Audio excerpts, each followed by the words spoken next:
It's very crowded. This is the seat now held by Shelley Moore Capito, and she's leaving that seat, running for the U.S. Senate, which, by the way, we're going to talk about that race coming up at 33.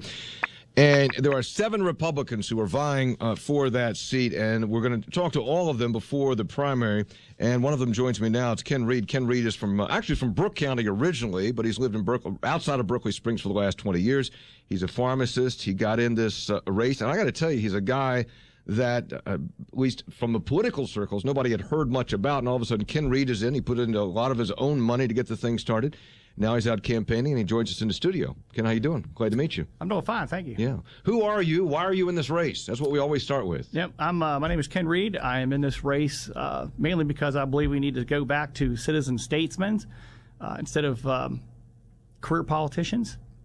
And also for my children and your children. I believe that the way this country is going, there's going to be way too much debt. They're writing checks on our children's checkbooks, and the account's overdrawn. So that's what got you in this race. Okay, so let's start with some of the issues. Do you oppose the health care law, ACA, Obamacare? Yes. All right. That's actually one of the major reasons why I got into this. Being a pharmacist, I see a lot of stuff from a different point of view than the general public. What is your alternative to the health care law? The alternative is basically, from my point of view, from what I've seen in the healthcare industry, since I'm one of the only I am the only healthcare person in this race, is that you have to put the patient back into the equation. You can't take the patient out and expect the system to work.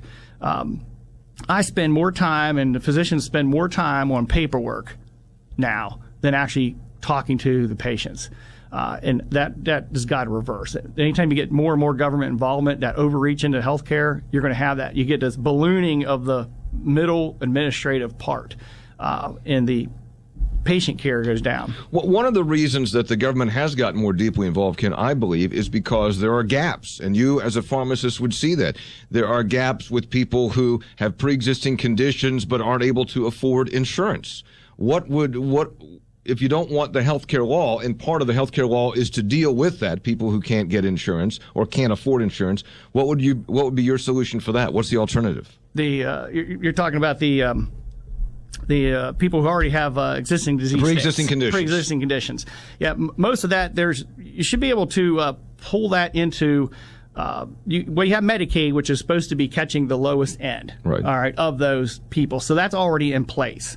So then when you move up into the middle class, most of those people do have, or at one time had insurance. If you just allow portability, allow them to keep that insurance if they had a job instead of dropping it, that would help out tremendously with that problem. What about how much they pay? Like, let's say you could keep your insurance. You weren't able to work, but you could keep your insurance but pay the premium. But if the market prevailed, the premium would be so high, wouldn't it, that they wouldn't be able to afford it? Well, the premium's so high because you've got these mandated, all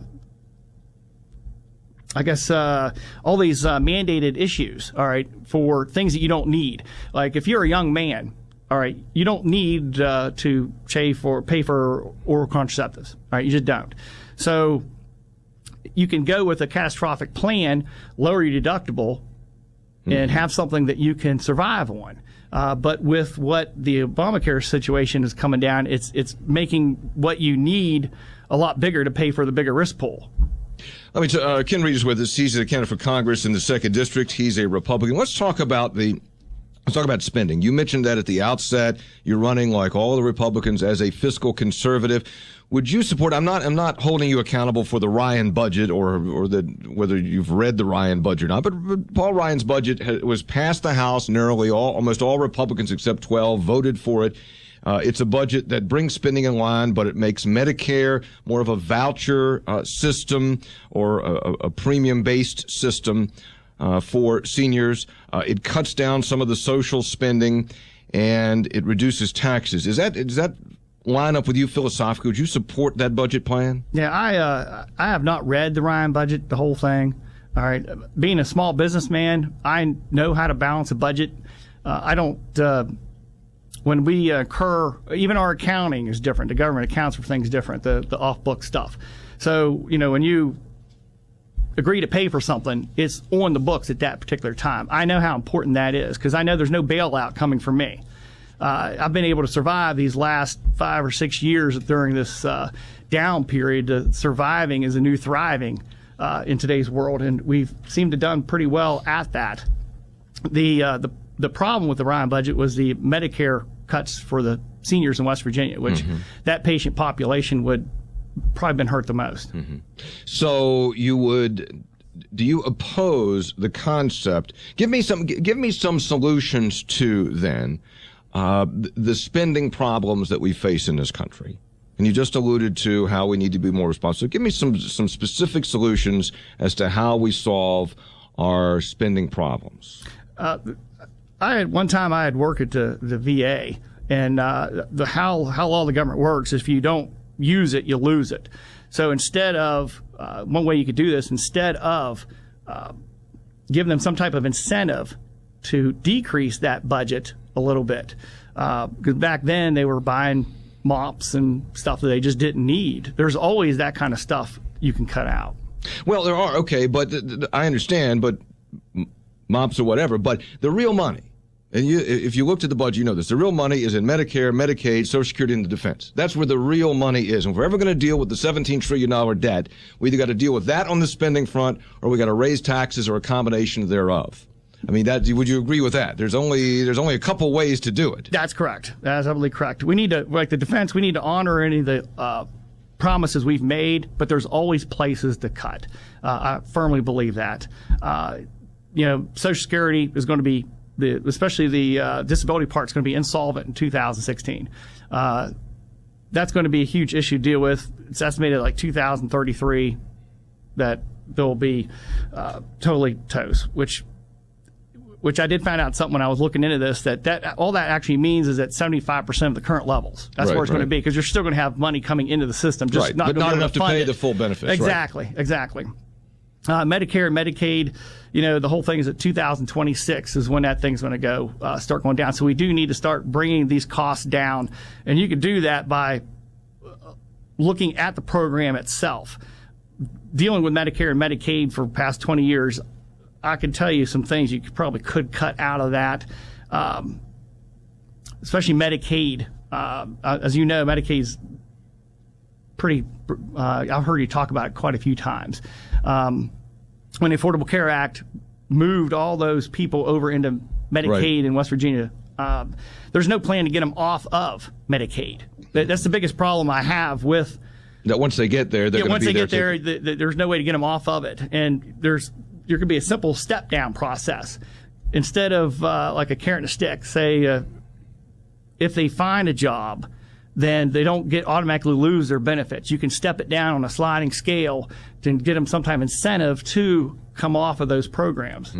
Ken Reed is with us, Republican candidate for Congress in the 2nd Congressional District. I maybe touch on Social Security before we get off spending, because as you alluded to, and it is correct, the Social Security is about to we're about ready to dip into the reserve fund, which really doesn't exist because it's IOUs that's in there. And then at some point, as you said, 2033, whenever it is, then unless something's done, there'll be a reduction in the benefits that are paid. Would you support something like A, raising the retirement age, and it's already going up just a little bit, like A, raising the retirement age, or B, raising the amount of taxable income to provide more money to Social Security, anything like that? I think there should be a slow move. The VA hospital went from a pension plan to like a 401k plan. And what they did was anybody who was on the pension plan kept the pension plan. But at that certain point, the people coming in were slowly moved over into a 401k plan, which still had some percentage matching to it. And that seemed to have worked pretty well. And I think with Social Security, there might want to be something like that, some type of slow move from those type of plans. And I think George Bush talked about that, the last President Bush, was a privatizing to a degree. You can have a hybrid, if possibly to a degree. If it's going to be insolvent in 2016, for these people coming up, is it a wise idea for those people to stay in there, or do they want to control their own money? It comes down to, do you want the government involved, or do you want to start controlling a little bit more, have personal responsibility?